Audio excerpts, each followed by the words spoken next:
Hello students, welcome back to my channel. Class 11th का mathematics चल रहा है, सेट चैप्टर जो कि लेसन 1 है। और इसके कुछ वीडियोस जो हैं बेसिक वीडियोस मैंने अपलोड कर दिए हैं चैनल पे। प्लेलिस्ट में अवेलेबल है। प्लेलिस्ट का लिंक डिस्क्रिप्शन में आप लोग को मिल जाएगा, तो आप लोग जा कर के बाकी वीडियोस अगर देखनी हो तो देख लीजिएगा, नहीं तो आगे पढ़ते हैं। तो आगे हम लोगों को क्या पढ़ना है? Operations on sets. Operations on sets. तो इसका फर्स्ट जो टॉपिक है वो हम लोग पढ़ेंगे यूनियन ऑफ सेट्स।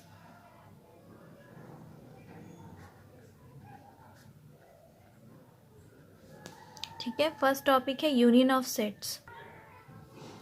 तो इसका पहले डिफिनीशन लिखते हैं, फिर एग्जाम्पल के साथ समझेंगे कि ये क्या कहना चाहता है। ठीक है, the union of two sets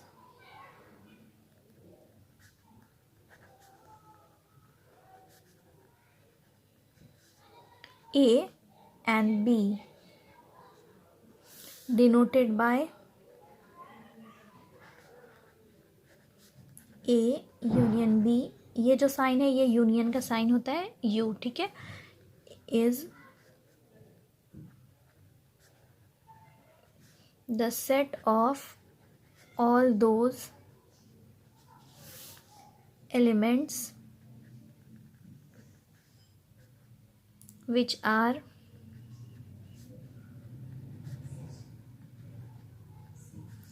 either in A or in B or in both A and B। तो मैं ये समझाती हूँ आप लोगों को। देखिए, यूनियन ऑफ टू सेट्स जो है उसको इस तरीके से डिस्क्राइब करेंगे। अगर कोई सेट ए है और कोई सेट बी है तो उसका यूनियन इस तरीके से लिखेंगे, ए यूनियन बी। ठीक है, तो ऐसे सेट को यूनियन ऑफ सेट कहते हैं जिसके एलिमेंट या तो ए में हो या तो बी में हो या फिर दोनों में हो। ठीक है, अब इसको एक एग्जाम्पल के साथ समझते हैं कि जैसे कि सेट ए है और इसमें एलिमेंट हैं 1 2 3 4 5। ठीक है, कोई एक सेट बी है जिसमें एलिमेंट हैं सपोज 2 3 4 6 7 8 1। ठीक है, और मान लीजिए 9। ओके, तो ए यूनियन बी क्या होगा? सेट ए यूनियन बी क्या होगा?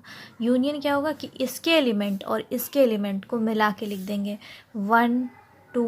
देखिए 1 2 3 4 5 इसमें भी है, 1 2 3 4 और 5 इसमें नहीं है तो कोई बात नहीं है। 6 है, 6 लिखेंगे, 7 लिखेंगे, 8 लिखेंगे, 9 लिखेंगे। 5 इसमें है पर 5 इसमें नहीं है, उससे कोई फ़र्क नहीं पड़ता है। इसके सारे एलिमेंट और इसके सारे एलिमेंट यहाँ पे लिख देंगे। लेकिन जो एलिमेंट रिपीटेड है, जैसे जो इसमें 1 है 2 है 3 है 4 है, इसमें भी 1 है 2 है 3 है 4 है, तो उसको एक ही बार लिखेंगे, दोनों मिला के एक ही बार लिखेंगे। और 6 7 8 9 इसको भी हम एक एक बार ही लिखेंगे। ठीक है, एक और एग्जाम्पल से समझते हैं। सपोज़ कोई सेट ए है जिसमें बी है, स्मॉल लिखते हैं। ठीक है, बी है, सी है, डी है, ई है। कोई सेट बी है जिसके अंदर एफ है, जी है, एच है, आई है। तो ए यूनियन बी क्या होगा? लिखिए, बी होगा, सी होगा, डी होगा, ई होगा। ठीक है, इसके सारे एलिमेंट, फिर इसके सारे एलिमेंट, एफ होगा, जी होगा, एच होगा, आई होगा। ठीक है, ए यूनियन बी ई हो गया। फिर से समझते हैं एक और एग्जाम्पल से। सपोज एक सेट ए है जिसमें एलिमेंट हैं 3 है 4 है 5 है 6 है। एंड कोई सेट बी है जिसके अंदर एलिमेंट है 4 है 6 है 8 है और 10 है। तो ए यूनियन बी क्या होगा? सेट ए यूनियन बी क्या होगा? तो इसके सारे एलिमेंट होंगे और इसके सारे एलिमेंट होंगे, तो 3 4 5 6।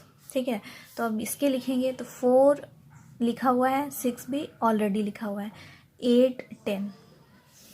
ठीक है, ए यूनियन बी हो गया। दस इस डेफिनीशन के बाद हम लोगों को क्या समझ में आया ये सारे एग्जाम्पल से। Thus A union B is equal to for all those x where x belongs to element A और x belongs to element B. यानी कि ए यूनियन बी क्या होता है कि एक्स जो एलिमेंट है वो या तो ए में हो या तो बी में हो।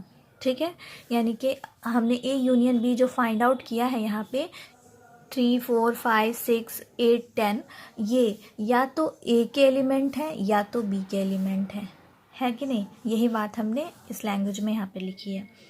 और इसलिए x belongs to a union b double imply x belongs to a और x बिलोंग्स टू b। इसका मतलब क्या हुआ कि अगर ये कंडीशन है तो ये भी है, अगर ये कंडीशन है तो ये भी होगी। क्या कंडीशन है कि x a यूनियन b का एलिमेंट है। अगर सपोज x एलिमेंट है a यूनियन b का तो वो एलिमेंट होगा a का या फिर b का। और अगर दूसरा रिवर्स ले तो अगर ए एलिमेंट है ए का या ए एलिमेंट है बी का तो यूनियन निकालेंगे तो एक्स एलिमेंट हो जाएगा ए यूनियन बी का। ठीक है, जैसे यहाँ पे देखिए कि सपोज इसी एग्जाम्पल में हम लोग देखते हैं कि थ्री क्या है। 3 एलिमेंट है ए का या तो 3 एलिमेंट है बी का, किसी एक का होना चाहिए या दोनों का भी हो सकता है। तो ए का एलिमेंट है, ठीक है, तो क्या हुआ ए यूनियन बी में 3 आएगा। ओके, और अगर ए यूनियन बी में देखें हम लोग कि 3 एलिमेंट है, इसका क्या मतलब है कि या तो 3 जो है ए में है या तो 3 बी में है। दोनों तरीके से एक ही बात हुई। ठीक है, अब नेक्स्ट हम लोग समझते हैं जो कि है intersection of sets.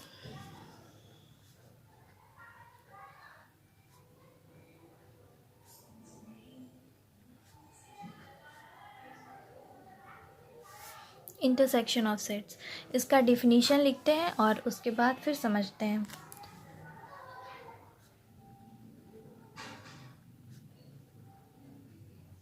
The intersection of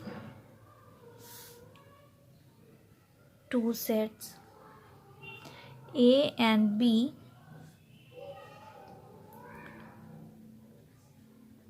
denoted by A intersection B is the set of all elements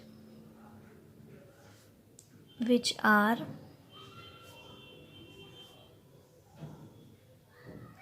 common to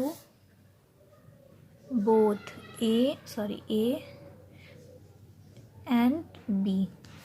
ठीक है, तो देखिए यहाँ पे इंटरसेक्शन को इस तरीके से डिनोट करते हैं, यूनियन को इस तरीके से डिनोट करते हैं। ठीक है, इस तरीके से, और इंटरसेक्शन को अपोजिट।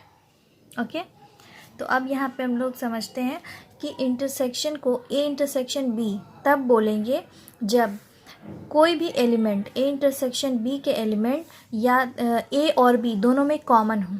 ठीक है, जैसे समझते हैं कोई सेट ए है जिसके अंदर B C D A F element है, और कोई सेट बी है जिसके अंदर suppose D F C G H element है। ठीक है, तो ए इंटरसेक्शन बी क्या होगा, इसके अंदर वही एलिमेंट आएंगे जो दोनों में कॉमन हो। सपोज इसमें कौन कौन कॉमन है, सी इसमें भी है, सी होगा, डी इसमें भी दोनों में है तो डी कॉमन है। उसके बाद और कौन कॉमन है, F G H F common है। ठीक है, तो एफ। ठीक है, तो ये हो गया ए इंटरसेक्शन बी, जो दोनों में कॉमन हो तो इंटरसेक्शन में उसी को लिखते हैं। ठीक है, और एग्जाम्पल से समझते हैं इसको। लेट ए सेट है 1 3 5 7 9। ठीक है, इसमें इतने एलिमेंट है। बी में एलिमेंट है 2 3 5 7 11 13। तो अब A intersection B find out करते हैं। तो ए इंटरसेक्शन बी क्या होगा, जो दोनों में कॉमन हो। वही लिखेंगे हम लोग। क्या कॉमन है? 3 कॉमन है, उसके बाद 5 कॉमन है, उसके बाद 7 कॉमन है, बस। ठीक है, तो ये ए इंटरसेक्शन बी आ गया। इसी तरीके से और एग्जाम्पल भी देख लेते हैं ए इंटरसेक्शन बी के।